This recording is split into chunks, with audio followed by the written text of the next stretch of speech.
কালকের স্বামী স্ত্রীর মধ্যে এই ভালোবাসা মোহাব্বতটা নাই। আমরা যারা স্বামী স্ত্রী আছি বর্তমান যুগের, এদের মধ্যে কোনো ভালোবাসা মোহাব্বত, একে অপরের দুঃখে দুঃখ প্রকাশ করা, একে অপরের আনন্দে আনন্দ প্রকাশ করা, এগুলো নাই। আগেকার যুগে কিন্তু এটা খুব ভালোই ছিল। যারা বয়স্ক পুরুষ আছেন অথবা বয়স্ক মহিলা আছেন, আপনারা খুব ভালোভাবে জানবেন যে আগেকার যুগে একজন নারী তার স্বামী ছাড়া কিছু বুঝেনি, আর একজন স্বামী তার স্ত্রী ছাড়াও কিছু বুঝেনি। একজন স্বামীর স্ত্রী যদি বিপদে পড়েছে, তার বিপদটাকে তার স্বামী ভাগ করে নিয়েছে। আবার একজন স্ত্রী যদি বিপদে পড়েছে, সেই স্ত্রীর দুঃখটাকে তার স্বামী ভাগ করে নিয়েছে। এভাবে তারা চলেছে। কিন্তু এই যুগে এসে এই যুগের স্বামীদের, এই যুগের স্ত্রীদের দুঃখে দুঃখ প্রকাশ করে না, আনন্দে আনন্দ প্রকাশ করে না। এক ধান্দায় চলছে, ও আর এক ধান্দায় চলছে।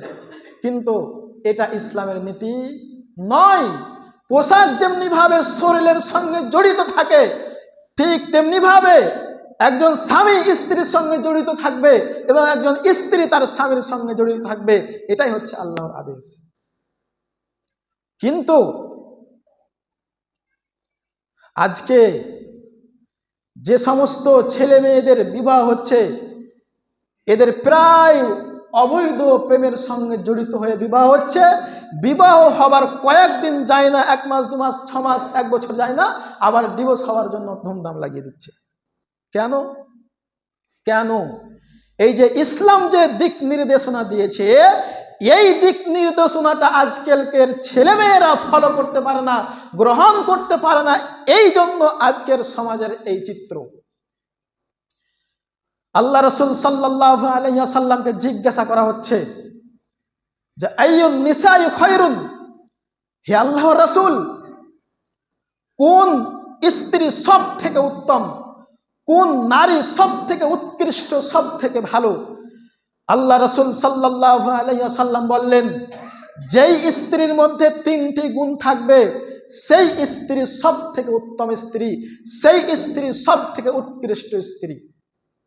আল্লাহ রাসূল 1 নম্বরে বললেন, আল্লাতী তাসুররুহু ইদা নাজারা, কোন স্ত্রীর দিকে তার স্বামী তাকালে সেই স্ত্রী তার স্বামীকে খুশি করে দেয়, আনন্দে তার মনটা ভরিয়ে দেয়। এই স্ত্রী হচ্ছে সব থেকে উত্তম স্ত্রী। অর্থাৎ একজন স্ত্রী সব সময় নিজেকে পরিপাটি করে রাখবে, সব সময় নিজেকে সুসজ্জিত করে রাখবে, সব সময় তার মুখটা হাসি খুশি অবস্থায় রাখবে। স্বামী তার দিকে তাকালে সে একটা মুচকি হাসি দিয়ে স্বামীর মনটাকে ভরে দিবে। এই স্ত্রী হচ্ছে সব থেকে উত্তম স্ত্রী। এই জন্য আল্লাহ রাসূল সাল্লাল্লাহু আলাইহি ওয়াসাল্লাম বলছেন যে তাজাওয়াজুল ওয়াদুদাল ওয়ালুদা, হে পৃথিবীর পুরুষ জাতি, তোমরা ওই সমস্ত মেয়েদেরকে বিবাহ করো যেই সমস্ত মেয়েরা তাদের স্বামীকে বেশি বেশি ভালোবাসতে পারবে, তাদের স্বামীকে বেশি বেশি মোহাব্বত করতে পারবে, তাদের স্বামীর বেশি সেবা যত্ন করতে পারবে, তাদের স্বামীকে বেশি বেশি করে আনন্দে রাখতে পারবে, সুখ দিতে পারবে, এবং যেই স্ত্রী তাদের বেশি বেশি সন্তান জন্ম দিতে পারবে, এই রকম মেয়েকে তোমরা বিবাহ করো। এই রকম মেয়ে চিনবেন কিভাবে?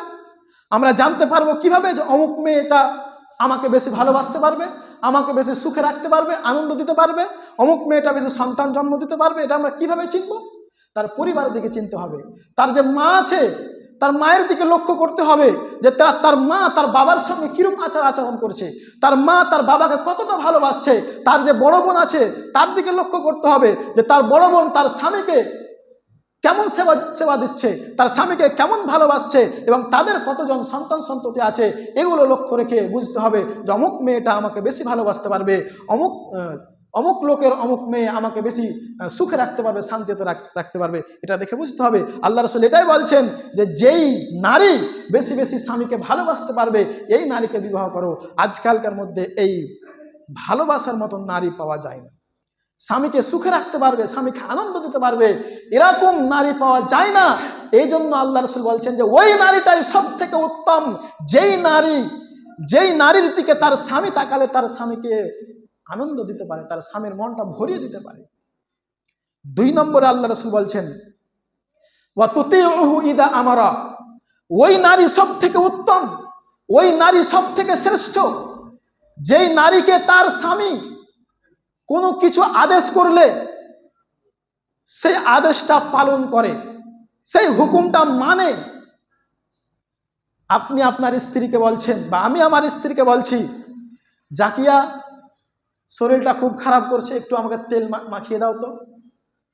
আমার স্ত্রী কি করলো? তেলটা মাখিয়ে দিল, আমার কথাটা শুনলো। মাথার ব্যথা করছে, একটু মাথাটা টিপে দাও তো। আমার স্ত্রী আমার মাথাটা টিপে দিল। তো এই স্ত্রী হচ্ছে আদর্শ স্ত্রী, এই স্ত্রী হচ্ছে উত্তম স্ত্রী। আমি আমার স্ত্রীকে যখন যেটা আদেশ করি তখন সেটাই শুনে, এই স্ত্রী হচ্ছে উত্তম স্ত্রী, এই স্ত্রী হচ্ছে আদর্শ স্ত্রী। আজকালকার মধ্যে কি এই স্বামীর আনুগত্য স্ত্রীরা করে? কিছু করে, কিছু ছেড়ে দেয়, কিন্তু বেশিরভাগই ছেড়ে দেয়। কিন্তু যারা উপরে মা বোনেরা বসে আছেন, আপনাদেরকে বলছে শুনেন, আল্লাহ রাসূল আপনাদেরকে বলছেন যে যেই স্ত্রীকে তার স্বামী কোনো কিছু আদেশ করলে সেই আদেশটা পালন করে, ওই স্ত্রী সব থেকে উত্তম স্ত্রী। স্বামী আপনার জান্নাত, স্বামী আপনার জাহান্নাম। মা বোনেরা ভালো করে শুনুন, আল্লাহ রাসূল বলছেন স্বামী আপনার জান্নাত, স্বামী আপনার জাহান্নাম। আল্লাহ রাসূলের কাছে একজন মেয়ে এসেছে কোনো একটা কাজের জন্য, কিছু প্রয়োজনের জন্য। ফারাগাত মিন হাজাতিহা, যখন সেই কাজটা হয়ে গেল, সেই মেয়েটি ফিরে যাচ্ছে তার বাড়িতে। ফাকাল লাহান নবী সাল্লাল্লাহু আলাইহি ওয়াসাল্লাম, আল্লাহর নবী সেই মেয়েটিকে ডাকলেন, ডেকে জিজ্ঞাসা করছেন, আজাতু জাউজিন আনতি, তোমার কি স্বামী বেঁচে আছে? তোমার কি স্বামী পৃথিবীতে বেঁচে আছে? সেই মহিলাটি বললেন, ক্বালাত নাম, হ্যাঁ অবশ্যই আমার স্বামী বেঁচে আছে। আল্লাহ রাসূল বললেন, কাইফা আনতি লাহু, তুমি তার কাছে কেমন? তুমি তার সেবা কিভাবে করো? তুমি তাকে কষ্ট দাও না তার সাধ্য অনুযায়ী তুমি কাজ করার চেষ্টা করো? তখন সেই মহিলাটি বললেন, মা আলুহু ইল্লা মা আজাজতু আনহু, আমি যথাসাধ্য তার সেবা করার চেষ্টা করি, আমি তার কথা মতো চলার চেষ্টা করি,